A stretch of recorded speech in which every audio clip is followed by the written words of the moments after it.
9 people charged today in this, including the warden himself. Now, we actually got the criminal complaints for this case, and I want to read part of this verbatim for you right now. This 14-page document lays out every action the Rock County Sheriff's Office says they took to find Christopher Miller. According to the crash report, it was just before midnight when the car hopped the curb, blew through a traffic sign and the fence that was here, and landed on the walking path below. A neighbor told me there was a woman sitting here on this bench just 10 feet away when a car came speeding around this corner. You can see here where it hit the curb and careened into this house. We broke this news to you when Ludowitz was eventually charged last July. That was 6 months after the crash, but only days after we reached out asking for an update on the case. Well, I actually reconnected with Alicia Grant today. She's the mother of Devon Grant. He is the victim in that first homicide you were talking about back in July. They just couldn't come to an agreement on 2 of the 3 charges against Gafford, leaving the judge to declare a mistrial. It also raises the question, where is the line? Would a rally be considered something that would be encouraging abortion and therefore not be allowed on public land or public property or state-owned property? I guess that would be... Text messages sent by state troopers and obtained by News 3 Investigates through an open records request read, quote, "Dude's still missing. There isn't much of a rush." And in reference to the family's searches, quote, "They should start in Chirac." Wisconsin State Patrol responded to the messages in a statement, calling them, quote, "unfortunate," and adding that they addressed the issue internally. We know how we were treated the entire time he was missing. No one can take that away from us. You have a family here that feels like they weren't heard, that feels like they were dismissed. What do you say to that? Rock County has been very transparent. Right now, sober living homes are completely unregulated in the state of Wisconsin. There is a registry of state-approved recovery residences, but getting on that list is optional. And there's nothing stopping landlords from marketing their homes as sober living to people like Monique and Kenya, who have nowhere else to turn. Meanwhile, those homes can turn a profit. It got down to it. It seemed like no one ever really cared, It just seemed like it was just all about the money. Both Monique and Kenya were on Dane County's jail diversion program, which pays Slim around $900 a month per person they house. Right now, there are 18 people in the jail diversion program still living in Slim homes. Like I said, this is backup sewage. And you're supposed to care about people's sobriety and make sure they're safe and they're clean. Then multiple restraining orders from Grunke's own mother and brother, and one from the woman who would end up dead this week. 32-year-old Tana Poppy. The person of interest in her death is Grunke, the same man she warned authorities about just 6 months ago. In his restraining order filing, Nicholas Grunke wrote that his brother was, quote, growing increasingly violent toward anyone who gets in the way of his family as he wants it. His letter described concerns about Grunke's relationship with Poppy's 13-year-old daughter. 3 months later, Grunke was charged with abducting the 13-year-old. In January, Poppy reported her daughter missing to Iowa County Sheriff's deputies, telling them her daughter considered Grunke a father figure and saying she worried they may have a sexual relationship. Madison police located the girl with Grunke the next day. They found cocaine and methamphetamine in her system. She was returned to Poppy, but this week, Grunke and the girl ended up together in a car once again. This time, it ended in 3 deaths: Grunke, Poppy, and the 13-year-old girl she tried to protect. Every time it happens, it's a reminder of that night. All it takes is one headline, and Damasqueta feels like he's back behind the wheel, his wife Gina in the passenger seat. We were about 2 blocks from home. Not knowing July 8th, 2023 would become a night they would never forget. That moment where that car was heading at us head on, that feel of, oh my gosh, like, brace yourself, we're about to get schmucked. It was just, chaos. I mean, she was screaming in pain. I saw lights, and so immediately I thought fire, and I started screaming at her to get out of the car. Turns out that those lights were the police chasing them. The crash came after a 60-second chase. The Maple Bluff police officer had tried to stop the SUV that hit the Escuetas for speeding. You can see in this dash cam video, the officer reached speeds of almost 100 miles an hour trying to catch up to it. But by the time she did, It was kind of blackened, just in and out until I actually got to the emergency room. I was healthy, nothing wrong, working, able to take care of my family.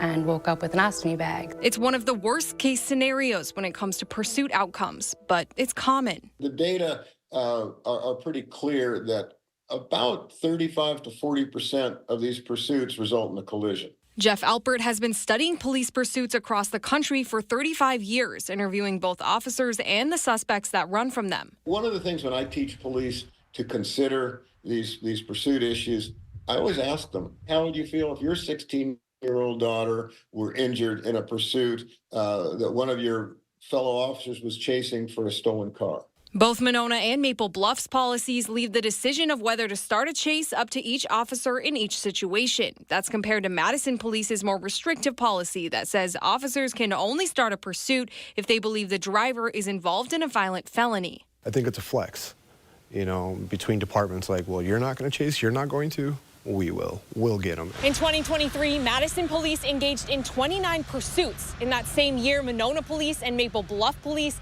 nearly doubled that number each.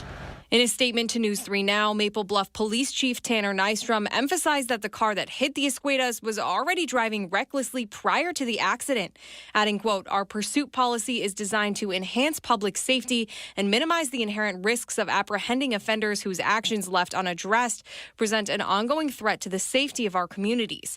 But Alpert and the Escuedas say they'd like police to reconsider if that threat outweighs the one presented by a chase. No one's saying you can't initiate a traffic stop, but once they flee, now you're responsible for them. They're looking in their rearview mirror for you, and once you terminate, it's very likely they're going to slow down. I don't know this for sure, but it seems like it's almost a game, right? Like, let's see if we can get in a chase and if we can get away. 5 months later, Dom and Gina are still picturing themselves in the front seat of that car. I wish I was back to just normal day to day. Just be able to get in a car, drive, not have to worry about how I'm going to feel, if the pain's going to get too much. They hope their story will be a wake-up call for police to put a stop to those reminders. I hate to say, just let a criminal go, but, it's not really worth it. Reporting in Madison, Braden Ross, News 3 Investigates. Now, those charging documents mention Ludowitz's dash cam video. Prosecutors say it shows him trying to remove evidence from the car the morning after the crash. Tonight, for the first time, we have that video to show you. New Year's Eve 2022, just after 8 a.m. Sauk Prairie Police Detective Joel Ludowitz arrives on the scene of a crash under the Highway 60 bridge. 43, there's nobody in the vehicle. He's the second officer there, and it's his car. It's Joel. Follow my car. Ludowitz had reported the car stolen that same morning. He told police the last time he saw it was in his driveway around 10 p.m. the night before. It looks like it went for a hell of a ride. Oh, God. He watches stunned as other first responders arrive on scene. The driver of the car, nowhere to be found. At one point, Ludowitz can be heard on the dash cam video calling someone. I'm positive about this whole thing is I have my keys. At first glance, it just looks like a stolen car joyride gone wrong. But that might not be the whole story. In looking into the crash and the supposedly stolen vehicle, Dane County Sheriff's deputies spoke with a friend of Ludowitz's who said she'd seen him out at a bar the night of the crash. She said Ludowitz had dropped her off at home around 10 p.m. that night, the same time he told deputies he last saw his car in his driveway. She also said he was with a friend at the bar that night, another Sauk Prairie police officer, Paul Duman. Duman was the first officer to arrive on the scene of the crash the next morning. The criminal complaint filed against Ludowitz mentions this dash cam footage from Ludowitz's squad car, alleging it shows him rummaging in the car and removing items. This is the moment the complaint alleges Ludowitz appears to be wiping blood, crucial evidence, away from the car. If the garage is up, we shed it. In the last 3 months, walkthroughs have become part of Alicia Grant's daily routine. Yeah, just making sure the kids not in the hallways. Usually, she doesn't find much out of place. We just did a walkthrough. Didn't see nobody outside. Nobody. But on Tuesday, October 10th, when we went in and we heard the gunshots, I'm like, wow, where'd that come from? That night, she watched 15-year-old Kaisha Miller die right in front of her. This is where the car came in and chased, all the bullet holes. We tried our best to save that baby. but we couldn't. For Alicia, that shooting scene was a stark reminder of why she started her walkthroughs in the first place. It takes me back. And it takes me back to where I just visual my son laying on that floor with blood running up out his mouth, just like the baby. In July 2023, Alicia witnessed her 20-year-old son, Devon, shot and killed outside her front door, steps from where Kaisha was gunned down. He was turning 21 in a week. After Devon's death, Alicia stepped up at a time she says her community leaders wouldn't. We walked the complex since Devon's death. Make sure the kids in the house. We figuring it out on our own how we make our community safe. We ban ring cameras. But Alicia fears her efforts won't be enough to fix the core of the problem. These kids need something to do here. It's nothing to do here for these kids. Nothing. And if ain't nothing to do, they easy to get into trouble. She says it's the lack of resources at the Harmony that leave the oldest kids turning to the streets. That little playground is just for the little kids. What about these 13, 14, 15, 16-year-old teenagers? We got a TV right here. We can't even use this center. Where's the game? Get a game for these kids. Yeah, we know they love games. And the computer lab at the complex, it's locked, can't even get in. The closest public library to the Harmony Apartments is 3 miles away. The closest community center even further.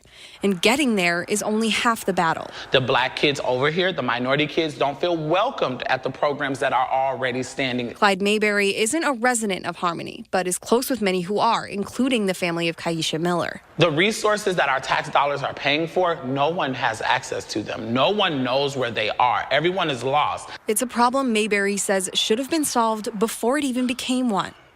Let's just say when we talk about affordable housing, those conversations happen before those complexes are even built. Those were the things that they should have been talking about before they even laid brick. When the Harmony Apartments opened in 2019, the developer Royal Capital boasted that the new complex would offer services to residents like financial training and after-school tutoring. But Alicia says in the 6 months she's lived there, she's never seen that happen. We have to start putting our money where our mouth is, and we have to start providing them what they need. Because if we don't, social media is going to raise them, and they're going to think it's appropriate that when you have a disagreement, that violence is the first answer. After Devon's death, Madison police assigned one of their community officers to visit the complex once a week. She's trying her best, too, to help us with whatever we need. But like I said, we can't do this by ourselves. Alicia has tried on her own to give the kids in her community another option. I brought a basketball rim. It was keeping the kids out of trouble. But she says every time she tries, she gets shut down by building management. We had to take the basketball rim down. And I told them, soon as we take that basketball rim down, it's gonna happen again. Soon as we took the basketball rim down, this 15-year-old baby lost her life. Both Clyde and Alicia agree the solution has to come from the top. That's building management, city leadership, police. This the second death. Shouldn't y'all be out here asking us what we need? We want them to show up and listen to us. But until they step up, Alicia says her daily walkthroughs and her fight for peace will remain a part of her daily routine. I will not stop working with this community. I'm not giving up on these babies. I don't need another parent to lose a child.